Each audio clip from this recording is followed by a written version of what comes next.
అందరికీ నమస్కారం. మా ఈ కాలజ్ఞాన్ అకాడమీ ఛానల్కి స్వాగతం.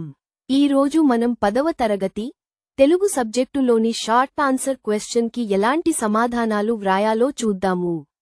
ఈ నోట్స్ని రోజు మాట్లాడుకునే భాషలో చాలా సరళంగా చేసి పెడుతున్నాము. మీరు చాలా తేలికగా జవాబులు వ్రాసే విధంగా ఉండాలని చేసి పెడుతున్నాము.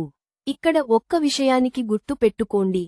తెలుగు సబ్జెక్టులో ఏ క్వశ్చన్కి అయినా జవాబు వ్రాసే ముందు ఈ ప్రశ్న ఏ పాఠంలోనిది మరియు ఈ పాఠం రచయిత పేరు వ్రాయండి. సరే, ఇప్పుడు ఈ ప్రశ్నను చూద్దాము. భిక్ష పాఠం ఆధారంగా వ్యాసుడు ప్రవర్తించిన తీరుపై మీ అభిప్రాయం రాయండి.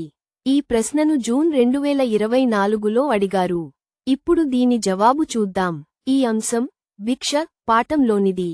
ఈ భిక్ష పాఠం రచయిత శ్రీనాథుడు.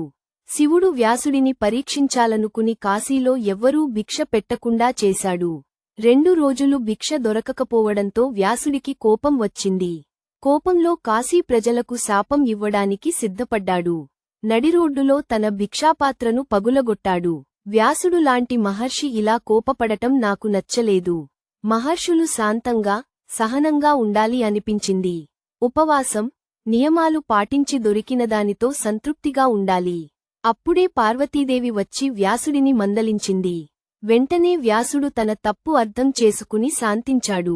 తనకు చాలా మంది శిష్యులు ఉన్నారని చెప్పాడు. ఒక్కడే తినడం తన వ్రతానికి విరుద్ధమని అన్నాడు. శిష్యులపై వ్యాసుడికి ఉన్న ప్రేమ నాకు చాలా నచ్చింది. మీకు ఈ వీడియో నచ్చినట్లయితే మా ఈ ఛానల్ని సబ్స్క్రైబ్ చేసుకుని ఇతరులకి షేర్ చేయగలరు. ధన్యవాదములు.